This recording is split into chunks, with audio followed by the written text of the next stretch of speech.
दोस्तों, भगवान श्री कृष्ण गीता में कहते हैं योगस्थ कुरु कर्माणि, यानी कर्म करो और फल की चिंता छोड़ दो। जिन लोगों के जीवन में अडिग निष्ठा और अटूट विश्वास होता है वे ईश्वर के सबसे प्रिय होते हैं। यह निष्ठा सिर्फ धार्मिक कर्मकांड तक सीमित नहीं बल्कि जीवन के हर पल में झलकती है। उदाहरण के लिए महाभारत के युद्ध में अर्जुन ने जब अपने कर्तव्य से मुख मोड़ लिया तो श्री कृष्ण ने उन्हें समझाया, कर्म करना तुम्हारा धर्म है, परिणाम मेरे हाथ में। इसी तरह अगर आप अपने लक्ष्य के प्रति समर्पित हैं, चाहे असफलताएं कितनी भी आएं, तो ये संकेत है कि ईश्वर आपकी परीक्षा ले रहे हैं। ऐसे लोगों के जीवन में चमत्कार स्वतः घटित होते हैं क्योंकि उनका विश्वास उन्हें अदृश्य सहारा देता है। एक किसान जो बारिश न होने पर भी खेत जोतता रहता है, या एक माँ जो बीमार बच्चे के लिए दिन रात प्रार्थना करती है, ये सभी अडिग निष्ठा के उदाहरण हैं। श्री कृष्ण कहते हैं, जो मनुष्य हर स्थिति में धैर्य बनाए रखता है उसके लिए मैं सदैव उपस्थित रहता हूँ। अगर आप में यह गुण है तो समझिए आप साधारण नहीं बल्कि भगवान के चुने हुए हैं। तो किसी की बुराई न करना दैवीय शुद्धता का प्रतीक। आज के युग में जहाँ गपशप और निंदा आम बात हो गई है, वहाँ जो व्यक्ति दूसरों की बुराई से दूर रहता है वही वास्तव में महान है। गीता के 16वें अध्याय में श्री कृष्ण स्पष्ट करते हैं, निंदकों का हृदय अशुद्ध होता है और वे मोक्ष से वंचित रह जाते हैं। इसका उदाहरण महाभारत की एक घटना से लेते हैं। जब द्रौपदी का चीरहरण हो रहा था तब दुर्योधन और शकुनी उसकी हंसी उड़ा रहे थे। उनकी यह चुप्पी निरपेक्षता का प्रतीक थी। ऐसे ही अगर आप किसी की गलती देखकर भी उसे सार्वजनिक नहीं करते बल्कि मन ही मन उसके लिए प्रार्थना करते हैं तो ये आपकी आत्मिक शुद्धता को दर्शाता है। एक आधुनिक उदाहरण लें, मान लीजिए आपके ऑफिस में कोई सहकर्मी आपकी बुराई कर रहा है, लेकिन आप उसकी प्रतिक्रिया में उसकी निंदा नहीं करते बल्कि मुस्कुराकर आगे बढ़ जाते हैं। यही है वह गुण जो आपको भीड़ से अलग करता है। श्री कृष्ण कहते हैं, जो दूसरों के दोषों को नजरअंदाज करके उनकी अच्छाइयों को देखता है वही मेरा सच्चा भक्त है। ऐसे लोगों के आसपास सकारात्मक ऊर्जा का वास होता है और ईश्वर उन्हें हर संकट से बचाते हैं। 3. भक्ति में डूबा मन, ईश्वर से सीधा जुड़ाव। भक्ति का अर्थ सिर्फ मंदिर जाना या पूजा करना नहीं बल्कि हर पल ईश्वर का स्मरण करना है। श्री कृष्ण गीता में कहते हैं, पत्रम पुष्पम फलम तोयम यो में भक्त्या प्रयच्छति, यानी भक्ति के साथ चढ़ाया गया एक पत्ता भी मुझे प्रिय है। मीराबाई का जीवन इसका सर्वोत्तम उदाहरण है। उन्होंने राजसी वैभव त्याग कर कृष्ण की भक्ति को ही अपना सर्वस्व मान लिया। आज के संदर्भ में अगर आपका मन बिना किसी बाहरी दबाव के स्वतः ही भजनों में लग जाता है या आपकी आंखें कृष्ण की मूर्ति देखकर नम हो जाती हैं, तो ये ईश्वर की कृपा का संकेत है। एक डॉक्टर की कल्पना करें जो ऑपरेशन थिएटर में जाने से पहले मन ही मन हरे राम का जाप करता है। यही है वास्तविक भक्ति। श्री कृष्ण कहते हैं, भक्ति मन की वह अवस्था है जहाँ ईश्वर और भक्त के बीच कोई अंतर नहीं रह जाता। ऐसे लोगों के जीवन में दुख और सुख दोनों ही भगवान की लीला के रूप में प्रतीत होते हैं और वे हर परिस्थिति में शांत रहते हैं। 4. करुणा और सेवा, दिव्य प्रेम की अभिव्यक्ति। सेवा और करुणा वे गुण हैं जो मनुष्य को देवताओं के समान बना देते हैं। गीता में श्री कृष्ण कहते हैं, दानम भाव समन्वितम, यानी दया के भाव से किया गया दान ही सच्चा दान है। स्वामी विवेकानंद ने कहा था, जब तक एक भी व्यक्ति भूखा सोता है मेरा भोजन पाप है। इसी भावना को आधुनिक जीवन में उतारें तो एक शिक्षक जो गरीब बच्चों को मुफ्त पढ़ाता है या कोई युवक जो सड़क पर घायल कुत्ते की मदद करता है, ये सभी सेवा के उदाहरण हैं। महाभारत के कर्णा ने अपना सब कुछ दान कर दिया लेकिन उन्हें कभी अहंकार नहीं हुआ। श्री कृष्ण के अनुसार सेवा वह सीढ़ी है जो मनुष्य को ईश्वर तक पहुंचाती है। अगर आप भी बिना प्रचार या दिखावे के किसी की मदद करते हैं तो यह संकेत है कि ईश्वर ने आपके हृदय में वास कर लिया है। याद रखिए, जब आप किसी भूखे को भोजन देते हैं तो वह ईश्वर को ही भोजन देने के समान है। 5. न्यायप्रियता, धर्म की स्थापना का संकल्प। न्यायप्रियता वह गुण है जो मनुष्य को ईश्वर का प्रतिनिधि बना देता है।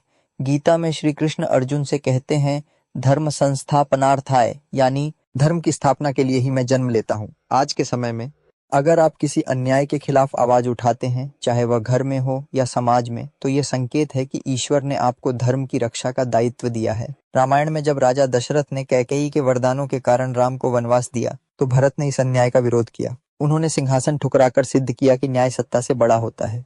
अगर आप भी झूठ और अन्याय को सहन नहीं कर पाते तो समझिए आप में वह दिव्य ऊर्जा है जो ईश्वर ने अपने चुने हुए लोगों को दी है। श्री कृष्ण कहते हैं, सत्य की रक्षा करने वालों की मैं स्वयं रक्षा करता हूँ।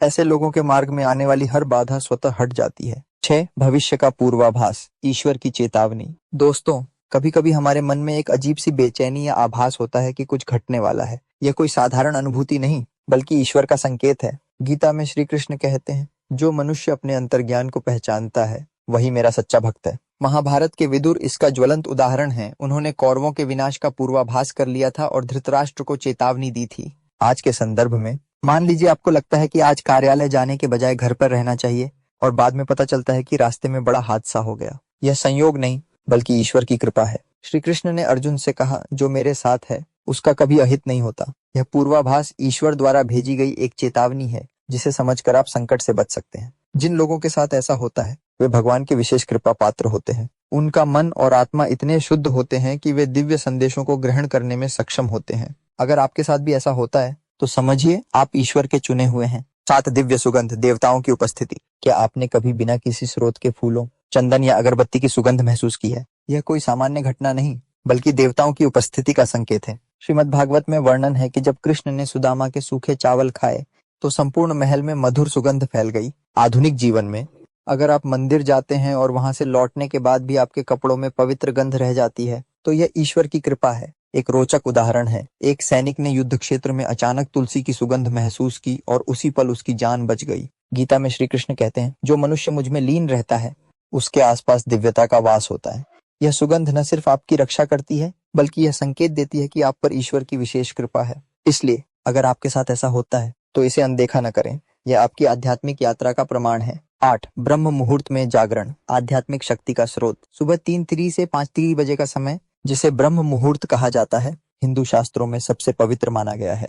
श्री कृष्ण गीता में कहते हैं, सत्व गुण प्रधान समय में जागने वाला मनुष्य धर्म, अर्थ, काम और मोक्ष को प्राप्त करता है। अगर आप बिना अलार्म के इस समय जाग जाते हैं तो यह संकेत है कि ईश्वर आपको आध्यात्मिक प्रगति के लिए प्रेरित कर रहे हैं। स्वामी विवेकानंद इस समय ध्यान करते थे और कहते थे, ब्रह्म मुहूर्त में की गई साधना 100 गुना फल देती है। आधुनिक उदाहरण लें, एक छात्र जो इस समय पढ़ाई करता है उसकी एकाग्रता अद्भुत होती है, या एक योगी जो इसी समय आसन करता है उसे अधिक लाभ मिलता है। यह समय प्रकृति और ईश्वर से जुड़ने का सबसे उपयुक्त है। अगर आप भी इस समय जागते हैं तो इसे व्यर्थ न जाने दें। ध्यान, प्रार्थना या स्वाध्याय करें। श्री कृष्ण कहते हैं, जो मनुष्य ब्रह्म मुहूर्त का सदुपयोग करता है उसके जीवन में सुख और समृद्धि स्वतः आती है। एक छात्र जो इस समय पढ़ाई करता है उसकी एकाग्रता अद्भुत होती है, या एक योगी जो इसी समय आसन करता है उसे अधिक लाभ मिलता है। यह समय प्रकृति और ईश्वर से जुड़ने का सबसे उपयुक्त है। अगर आप भी इस समय जागते हैं तो इसे व्यर्थ न जाने दें। ध्यान, प्रार्थना या स्वाध्याय करें। श्री कृष्ण कहते हैं, जो मनुष्य ब्रह्म मुहूर्त का सदुपयोग करता है उसके जीवन में सुख और समृद्धि स्वतः आती है। 9. भजन कीर्तन में तल्लीनता, ईश्वर से एकाकार होना। जब आप भजन गाते हैं या कीर्तन सुनते हैं तो क्या आपका मन पूरी तरह डूब जाता है? यह ईश्वर के प्रति आपके प्रेम का सबसे बड़ा प्रमाण है। गीता में श्री कृष्ण कहते हैं, जो मनुष्य मेरे नाम का कीर्तन करता है वह मुझे शीघ्र प्राप्त करता है। संत तुलसीदास ने रामचरितमानस की रचना इसी भाव से की थी। उनका मन राम नाम में इतना लीन था कि वे भौतिक संसार से विरक्त हो गए। आज के युग में एक व्यक्ति की कल्पना करें जो ऑफिस के काम के बीच भी मन ही मन हरे कृष्ण जपता रहता है। यही है वास्तविक भक्ति। श्री कृष्ण कहते हैं, भक्ति वह सीढ़ी है जो मनुष्य को मेरे धाम तक पहुंचाती है। अगर आपकी आंखें भजन सुनकर नम हो जाती हैं या आपका मन प्रसन्नता से भर जाता है तो समझिए आप ईश्वर के सबसे निकट हैं। यह तल्लीनता आपको भीड़ से अलग करती है और सिद्ध करती है कि आप साधारण नहीं बल्कि भगवान के विशेष भक्त हैं। 10. समापन, आप साधारण नहीं ईश्वर के चुने हुए हैं। दोस्तों, अगर इन 9 संकेतों में से एक भी आपके जीवन में है तो यह सिद्ध करता है कि आप साधारण नहीं, भगवान के विशेष कृपा पात्र हैं। श्री कृष्ण गीता में वादा करते हैं, जो मेरी शरण में आता है उसे मैं सभी पापों से मुक्त कर देता हूँ। इसलिए इन संकेतों को पहचानें और अपने आध्यात्मिक मार्ग को और सुदृढ़ करें। इस वीडियो को अपने प्रियजनों के साथ शेयर करें ताकि वे भी अपने अंदर छिपी दिव्यता को जान सकें। चैनल को सब्सक्राइब करें, बेल आइकन दबाएं और कमेंट में लिखें जय श्री कृष्ण। मिलते हैं अगले वीडियो में एक नए विषय के साथ। जय हिंद, जय श्री कृष्ण।